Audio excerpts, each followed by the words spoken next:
السلام علیکم، میں ڈاکٹر جمشید عثمانی اور آپ دیکھ رہے ہیں گولڈن ٹائمز، جہاں ہم سیاست، سماج، تعلیم اور ملک کے اہم مسائل پر بے باک، سنجیدہ اور مکمل گفتگو پیش کرتے ہیں۔ آج ہمارے اسٹوڈیو میں ایک ایسی شخصیت موجود ہے جو اتراکھنڈ کی سیاست میں ایک اپنی الگ پہچان رکھتی ہے۔ آل انڈیا اتحاد مسلمین کے پردیش ادھیکش ڈاکٹر نییر کاظمی صاحب آج ہمارے خاص مہمان ہیں۔ ڈاکٹر صاحب سے ہم اتراکھنڈ کی موجودہ سیاسی صورتحال، 2027 کے ویدھان سبھا انتخابات، عوام کے بنیادی مسائل، نوجوانوں کے مستقبل، الپسنکھیکوں کے حقوق اور مجلس کی سیاسی حکمت عملی پر تفصیل سے گفتگو کریں گے۔ امید ہے کہ آج کی یہ بات چیت آپ کے لیے معلومات افزا بھی ہوگی اور کئی اہم سوال جواب بھی سامنے لائے گی۔ آئیے استقبال کرتے ہیں ہمارے آج کے خاص مہمان ڈاکٹر نییر کاظمی۔ ڈاکٹر صاحب، آپ کی پارٹی اتراکھنڈ میں آنے والے چناؤ میں کیا پروگرام ہے آپ کا؟ کیا چناؤ لڑیں گے؟ بالکل، آل انڈیا مجلس اتحاد المسلمین اتراکھنڈ میں پوری مضبوطی کے ساتھ چناؤ لڑے گی، اور کچھ سیٹیں ہم نے ابھی چنہت کی ہیں جن پر ہمارا سنگٹھن مضبوطی کے ساتھ کام کر رہا ہے، اور جن سیٹوں پر ہم بوتھ لیول تک پہنچ جائیں گے ان سیٹوں پر ہم چناؤ انشاءاللہ ضرور لڑیں گے۔ آپ کی پارٹی ہمیشہ دبے کچلے اور مائنورٹیز، وہ لوگ جو اپنے حقوق سے بھی حاصل کرنے سے کافی دور ہیں، ہمیشہ ان کی بات کرتی ہے۔ اتراکھنڈ میں جو مسلمس ہیں لگ بھگ 15% ہیں، کیا جو یہاں پہ لیڈرشپ، مسلم لیڈرشپ ہے، اس حالات سے آپ خوش ہیں، مطمئن ہیں؟ دیکھیے، بالکل خوش نہیں ہوں، بالکل مطمئن نہیں ہوں، چونکہ اتراکھنڈ میں جو ستہ دھاری پارٹی ہے جتنی بار بھی اس نے مسلم کمیونٹی کی اندیکھی کی ہے، ان کے اوپر ظلم اور زیادتی کی ہے، ان کے مذہبی مسائل پر انہوں نے تنبیہ کی ہے، وپکش نے اپنا رول ادا نہیں کیا، جبکہ وپکش کے اندر مسلم ودھائک بھی ہیں، وہ اپنی بات رکھ بھی سکتے تھے، چاہے کوئی بھی مدعا رہا ہو، چاہے کرونا میں تھوک جہاد ہو گیا ہو، لو جہاد ہو جائے، لینڈ جہاد ہو جائے، آذان جہاد ہو جائے، ایجوکیشن کو جہاد سے جوڑ دیا، تو ہمارے ماننیہ مکھیہ منتری صاحب تو جو ہے وہ ہر چیز کو جو ہے وہ مزار جہاد، آذان جہاد، مسجد جہاد، مدرسہ جہاد، ہر چیز کو مدرسے میں پڑھنے والا جہاد، سب چیزوں کو وہ جہاد، جبکہ میرا ماننا یہ ہے کہ شاید انہوں نے جہاد کی ڈیفینیشن،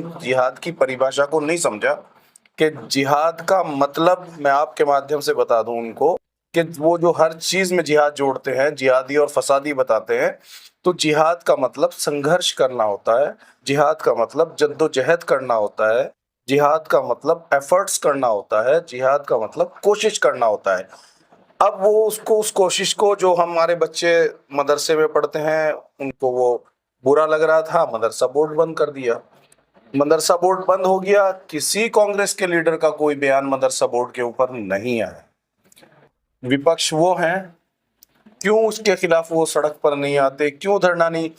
کیا نیٹ کے بچوں کے لیے راہل گاندھی جی نے اتنا بڑا آندولن کیا، بہت اچھا کیا، لیکن کیا مدرسوں کے بچوں کے لیے نہیں ہونا چاہیے تھا؟ ان کا تو پورا استھتی بھی ختم کر دیا اتراکھنڈ سے، پورے اتراکھنڈ میں مدرسہ بورڈ ختم کر دیا۔ تو ایک سوال اب استھتو کا ہے، اور یہاں کا جو وپکش ہے وہ کہیں نہ کہیں اس میں بالکل ایک دم فلاپ ہے، اور وہ صرف سافٹ ہندوتوا کی راجنیتی کر رہا ہے جو وپکش ہے، اور مسلمانوں کی اندیکھی کر رہا ہے۔ آپ کی پارٹی کیا مانتی ہے کہ اتراکھنڈ کے بنیادی مسائل کیا ہیں؟ دیکھیے، سب سے بڑا مسائل تو اس وقت اتراکھنڈ کے اندر، اگر پورے اور اتراکھنڈ کی بات کریں تو پلان کا مدعا ہے، روزگار کا مدعا ہے، شکشا کا مدعا ہے، پہاڑ سے لوگ پلان کر رہے ہیں، ان کو سہولتیں نہیں دی جا رہی، آپدا آ جاتی ہے تو وہاں اس کی بھرپائی نہیں ہو پا رہی ہے، لیکن چونکہ سرکار کے پاس کام گنانے کو نہیں ہے تو سرکار عوام کو، اتراکھنڈ کی ہندو مسلمان کو بانٹ کر ان مدوں پر الجھا کر رکھنا چاہتی ہے، اور ہمارا وپکش اس کو جنتا کے سامنے لانے میں ناکام ہے۔ ایک اور سوال، میں نے دیکھا کہ سیاسی لوگ اس بات پہ بولتے نہیں، خاص طور سے وہ لوگ جو میدانی ضلعوں کے رہنے والے ہیں۔ جبکہ ہمارے پہاڑی بھائی اپنے حقوق کے لیے بہت بولتے ہیں. اتراکھنڈ کو ویسے تو پہاڑی اسٹیٹ کہا جاتا ہے، جبکہ 55% لوگ وہ میدانی علاقے کے ہیں. لیکن کیا لگتا ہے آپ کو کہ میدانی علاقوں کو پوری نمائندگی مل رہی ہے؟ دیکھیے، جہاں تک نمائندگی کا سوال ہے، نمائندگی تو الیکشن کمیشن آف انڈیا نے جو ایک پالیسی بنائی ہوئی ہے، جو پریسیمن کیا ہوا ہے، سیٹس ہیں، تو نمائندگی کے لیے تو وہ سب چیزیں ہیں. لیکن وہاں سے جو نمائندے چن کر آتے ہیں، وہ نمائندے وہاں پہنچ کر وہ صرف پارٹی بن جاتے ہیں، نمائندے نہیں رہتے. وہاں وہ اپنی جس نمائندگی کے نام پر وہ ووٹ لے کر اور میدان سے جیت کر آتے ہیں صدن کے اندر، وہ صرف پارٹی بن کر رہ جاتے ہیں صدن کے اندر، بلکہ نمائندگی کرنی بھول جاتے ہیں. تو اس لیے سیدھا سا وہ ہے کہ بھائی اتراکھنڈ میں جتنے بھی پہاڑی ہیں یا پھر پلین کے لوگ ہیں، جب اتراکھنڈ بن گیا تو ہیں تو سب ہندوستانی کا حصہ، پہاڑ ہو یا پلین ہو، ہے تو وہ ہمارا دیش بھارت ہی. تو جب ہمارا وطن عزیز ہے اور ہم بھی اسی کے رہنے والے ہیں، پہاڑ پہ رہ رہے ہیں وہ بھی اسی ملک کے ہیں، اور نیچے پلین میں رہ رہے ہیں وہ بھی، تو پھر کیا اتفاق؟ جمہوری نظام میں نمائندگی کا حق تو سب کو ہے. بالکل ہے، بالکل بالکل. جمہوریت میں سب کو اپنی بات کہنے کا حق ہے، نمائندگی کرنے کا حق ہے. سرو سماج کے لیے یہی بات ہے، ہندو ہو، مسلمان ہو، سکھ ہو، عیسائی ہو، سب کو اپنی بات کہنی چاہیے. اور سمویدھان نے ہمیں اس کی اجازت دی ہے باقاعدہ کہ ہم اپنی بات رکھیں. آج آپ دیکھ لیجئے، میں آپ کی بات کو اور آگے بڑھا دوں کہ آج اتراکھنڈ کے اندر میری مذہبی آزادی کو چھیننے کے لیے کیا کیا کام نہیں کیے جا رہے ہیں. مسجدوں سے مائک اتارے جا رہے ہیں، مدرسہ بورڈ بند کیا جا رہا ہے، مدرسے میں پڑھنے والے بچوں کو کہا جا رہا ہے کہ تم اور بھی مذہبی کتابیں پڑھو، تم دوسرے مذہب کی کتابیں پڑھو. جن کو یہ نہیں پتا کہ جد و جہد اور جہاد میں فرق نہیں پتا کہ وہ کیا ہوتا ہے، تو وہ لوگ آج انہیں پڑھانے کی بات کر رہے ہیں. بلکہ میں تو یہ کہتا ہوں کہ وہ پڑھانے کی بات نہیں، وہ مسلمانوں کو شکشا سے محروم کرنے کا کام کر رہے ہیں. وہ چاہتے ہیں کہ ان کے بچے پڑھے لکھے نہیں بلکہ جاہل رہیں، چونکہ اگر پڑھے لکھیں گے تو نوکری مانگیں گے، اور نوکری مانگیں گے تو کل پھر سرکار کو ایکسپوز کریں. جو اس وقت بہت زیادہ خاص طور سے اتراکھنڈ کے اندر یہ فرقہ پرستی کا جو ماحول بنایا جا رہا ہے، اس کے لیے آپ کی پارٹی کیا کرے؟ دیکھیے، ہم لوگ تو اس نفرتوں کو صرف ایک ہی طریقہ ہے کہ محبتوں سے مٹایا جائے. اور ہم اپنی سنگٹھن میں، اپنی میٹنگوں میں، ہر جگہ یہی بات، ہمارے قائد جناب بیرسٹر اسدالدین اویسی صاحب ہر جگہ یہی بات کہتے ہیں کہ ہمیں سمویدھان کے دائرے میں رہ کر اپنا کام کرنا چاہیے. اور فرقہ پرستی کو ختم کرنے کا صرف ایک ہی طریقہ ہے کہ سب کو ان کا حق ملنا چاہیے. ہم کسی کا حق چھیننا نہیں چاہتے، لیکن اپنا حق چھوڑنا بھی نہیں چاہتے. ہم چاہتے ہیں کہ جس کا جو ادھیکار ہے، جو حق ہے، وہ اس کو ملے، جو ہمارا حق ہے وہ ہمیں ملے. ابھی ایک ٹرینڈ چل رہا ہے پورے دیش کے اندر، بلڈوزر کا، انکاؤنٹر کا، یہ سب. ابھی بہار میں انکاؤنٹر ہوا، وہ بچہ براہمن تھا، تیواری اس کا نام تھا. پورے ملک کے لوگ خاموش تھے، پورے ملک کے نمائندگی کرنے والے ہر پارٹی کے لوگ، لیکن بیرسٹر اسدالدین اویسی صاحب نے ڈنکے کی چوٹ پر آ کر سب سے پہلے یہ کہا کہ نہیں، تیواری کا انکاؤنٹر غلط تھا. عدالتیں ہیں سزا دینے کے لیے، پولیس کا کام سزا دینا نہیں ہے، ان کا کام لا اینڈ آرڈر کو مینٹین کرنا ہے، سزا دینا عدالت کا کام ہے. لیکن ہو کیا رہا ہے کہ یہ سرکاریں اپنے طاقت کا غلط استعمال کر رہی ہیں، غیر سمویدھانک استعمال کر رہی ہیں. اور اسی کا نقصان یہ ہو رہا ہے کہ آج نفرت کا بازار گرم ہے، اور نفرتیں پھیل رہی ہیں، بڑھ رہی ہیں. کوئی کسی کا حق چھین رہا ہے، اگر چھیننے والا جو ہے وہ مضبوط ہے تو جس کا حق چھین رہا ہے وہ کہیں نہ کہیں مظلوم ہے. تو یعنی کہ فاصلہ تو بڑھ گیا. ظالم کا اور مظلوم تو کبھی ایک برابر نہیں ہو سکتے، ظالم ظالم رہے گا، مظلوم مظلوم رہے گا. تو اسی فرق کو ختم کرنے کے لیے مجلس کوشش کر رہی ہے کہ ہم اپنا بھی حق نہ چھوڑیں اور دوسرے کا حق نہ لیں. اسی پر ہم لوگ محنت کر رہے ہیں، اتراکھنڈ کے اندر سنگٹھن کو مضبوط کر رہے ہیں، کوشش اور جدوجہد کر رہے ہیں. جب بھی کسی اسٹیٹ میں چناؤ ہوتے ہیں، مجلس کھل کے کہتی ہے اپوزیشن کے لوگوں کو کہ ہم آپ کے ساتھ مل کے چناؤ لڑنا چاہتے ہیں. ابھی سہارنپور میں بھی بیرسٹر صاحب نے یہی بات کہی ہے کہ ہم آپ کے ساتھ مل کے لڑنا چاہتے ہیں تاکہ اپوزیشن کا ووٹ نہ بٹے. لیکن سب جگہ پہ یہ دیکھا گیا ہے کہ ان کی بات کو کوئی توجہ نہیں دی جاتی. کیا اس کی وجہ وہی ہے کہ جو لوگ چاہتے ہیں کہ عبداللہ صرف در ہی بچھائے؟ بالکل یہی صحیح کہہ رہے ہیں آپ. یہی وجہ ہے کہ یہ جو تمام پارٹیاں ہیں یہ مسلمان کے ووٹ کو اور مسلمان کو صرف استعمال کرنا چاہتی ہیں اور ان کو اتنا مجبور اور لاچار کر دینا چاہتی ہیں کہ یہ بھول جاتے ہیں کہ ووٹ کی اہمیت کیا ہے, ووٹ کی قدر کیا ہے, بلکہ ووٹ کو تبرک کی طرح بانٹ دیتے ہیں, پرساد کی طرح بانٹ دیتے ہیں کہ جو بھی آتا ہے اسے نراش نہیں کرتے, پرساد دے کر بھیجتے ہیں, وہ کسی پارٹی کا ہو, کسی دل کا ہو, کسی مذہب کا ہو. لیکن اب نئی نسل بیرسٹر صاحب کی اس آئیڈیالوجی کو, جو بیرسٹر صاحب چاہتے ہیں کہ میری قوم کے لوگ دری نہ بچھائیں, عبدل اب دری نہیں بچھائے گا, عبدل اب نعرہ نہیں لگائے گا, اب عبدل بھی برابر میں کرسی بچھا کر بیٹھے گا.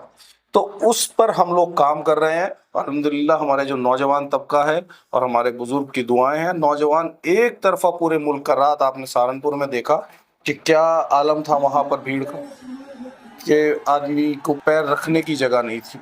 اور اس کے باوجود ہماری جو نئی نسل ہے اس کے دلوں میں ایک جذبہ ہے. اب وہ بھی یہی چاہتے ہیں کہ ہم اب غلامی نہیں کریں گے, سیاست میں ہمارا بھی لیڈر ہونا چاہیے, سیاست میں ہمارا بھی جھنڈا ہونا چاہیے, اور سیاست میں ہمارا بھی مقام ہونا چاہیے.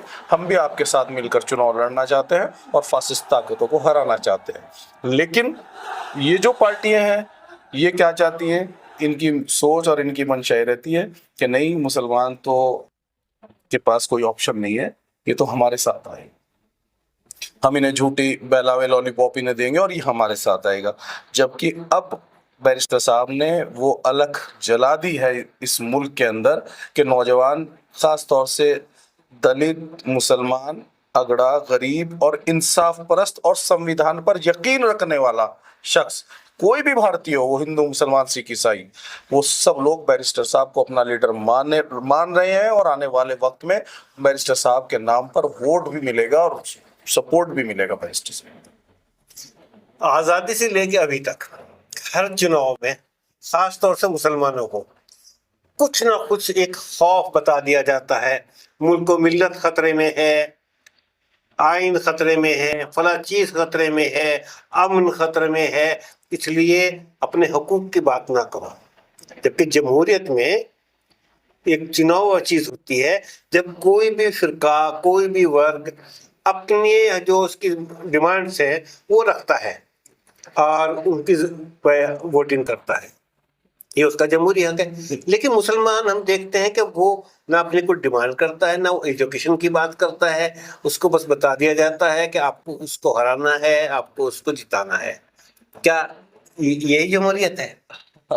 دیکھیے بہت اچھا سوال ہے آپ کا کہ کیا یہی جمہوریت ہے کہ مسلمان سے 70 سال سے یہی کام کروایا جا رہا ہے کہ کبھی نسیم الدین صدیقی صاحب آ کر کہہ دیتے ہیں کہ بہن جی کو ووٹ دے دو اور جمہوریت کو بچا لو, کبھی اعظم خان صاحب آ کے کہتے ہیں کہ سماجوادی کو ووٹ دو, جمہوریت کو بچاؤ, کبھی غلام نبی آزاد, سلمان خورشید آ کر کہتے ہیں کہ کانگریس کو ووٹ دو اور جمہوریت کو بچاؤ. تو یہ کام کرتے کرتے تو مسلمان آج اس مقام پر آ گیا کہ مسلمان سے ہی پوچھا جانے لگا کہ NRC کے پیپر دکھاؤ, تم ہندوستان کے رہنے والے ہو یا نہیں ہو, آج اپنے ڈاکومنٹس لے کر آؤ کہ تم یہاں کے ہو یا نہیں ہو.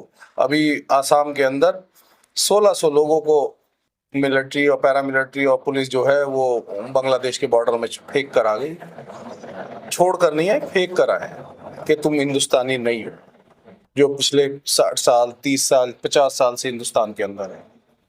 کوئی کہنے سننے والا نہیں ہے, کوئی آواز اٹھانے والا نہیں ہے. پردیش میں نہیں, دیش میں کانگریس جو ہے وپکش میں ہے, مضبوط وپکش میں ہے, لیکن ابھی تک کوئی مضبوط وپکش کی کوئی بھومکا ادا نہیں کر سکے کہ کوئی مضبوط وپکش کی بھومکا ادا کی ہو انہوں نے. مدرسہ بورڈ اتراکھنڈ میں ختم ہوا, ابھی تک کوئی احتجاج یا کوئی اسٹیٹمنٹ کانگریس کی طرف سے نہیں ہے. مسجدوں سے مائک اترے, کوئی اسٹیٹمنٹ کانگریس کی طرف سے نہیں آیا. آخر وجہ کیا ہے؟ ووٹ تو کانگریس لیتی ہے مسلمان کا, پھر مسلمان کا نام لینے میں, مسلمان کی بات کرنے میں, مسلمان کہنے میں انہیں دقت کیا ہو رہی ہے ان کے مسائل پر؟ صرف اس لیے کہ یہ لاچار اور مجبور ہے, ان کے پاس آپشن نہیں ہے. جہاں تک کانگریس کی بات ہے, اگر آل اوور دیکھا جائے تو مسلمانوں پہ کانگریس نے کچھ BJP سے کم ظلم نہیں کی. ملیانہ، ہاشم پورہ، علی گڑھ، مراد آباد، سب بھیونڈی، میرٹھ، ہاں ایک علی اتنی گڑھ، لمبی لسٹ ہے سب کہ ہم بتا نہیں سکتے. میں سمجھتا ہوں 40-45 ہزار دنگے جو ہیں کانگریس کی بالکل گورنمنٹ بالکل میں ہوئے ہیں. بالکل. لیکن کیا مسلمان آج بھی ایک خوف اور دہشت کے لیے ووٹ دے گا یا اس کا کوئی ایجنڈا بھی ہوگا؟ نہیں، اب جو نئی نسل ہے اس کے پاس ایجنڈا ہے باقاعدہ، اور وہ بیرسٹر صاحب کے اس ایجنڈے کو سمجھ رہی ہے. آپ کہیں بھی چلے جائیے، جو لوگ بیرسٹر صاحب کو سمجھنے لگے ہیں وہ اس بات کو محسوس کر رہے ہیں کہ نہیں، ہم جس ٹریک پر چل رہے تھے وہ ٹریک صحیح نہیں تھا. ہمارے والد صاحب، ہمارے بزرگ جن ٹریک پر چلے، شاید اس ٹریک میں کوئی کمی تھی اور ہمارے بزرگوں کو پتہ نہیں چلا کہ ان کو کیسے چیٹ کیا جا رہا ہے. تو باقاعدہ پلاننگ کے تحت ہم لوگوں کو چیٹ کیا گیا، اور اسی وجہ سے ہم لوگ، جو ہماری نئی نسلیں ہیں، اب وہ بیدار ہوئی. اب وہ تعلیمی اعتبار سے بھی بیداری ان کے اندر پیدا ہو رہی ہے، معاشی اعتبار سے بھی، اپنے ڈاکومنٹس کے اعتبار سے بھی اب بیداری پیدا ہوئی ہے. اور اس کا پورا کریڈٹ بیرسٹر اسد الدین اویسی کو جاتا ہے کہ انہوں نے اس ملک کے اندر نوجوانوں کو یہ کہنے پر مجبور کر دیا کہ نہیں، جمہوریت میں سیاسی پارٹی ہونا ضروری ہے، جمہوریت میں آپ کی حصے داری ہونا ضروری ہے، جمہوریت میں آپ کا لیڈر ہونا ضروری ہے. آپ خود لیڈر بنیے. پہلا لیڈر میں نے اپنی زندگی میں دیکھا جو آ کر یہ کہتا ہے، وہ یہ نہیں کہتا کہ مجھے ووٹ دو، وہ کہتے ہیں تم آؤ اور چناؤ لڑو اور ووٹ لو، تم لیڈر بنو. میں چاہتا ہوں کہ تم لیڈر بنو. اور میرا ماننا یہ ہے کہ ایک ویسی آیت ہے آج ہندوستان کے اندر کم سے کم 10 کروڑ اویسی پیدا کر دیے. نئی نسل اپنے آپ کو اویسی سمجھنے لگی، ایگزامپل دینے لگی.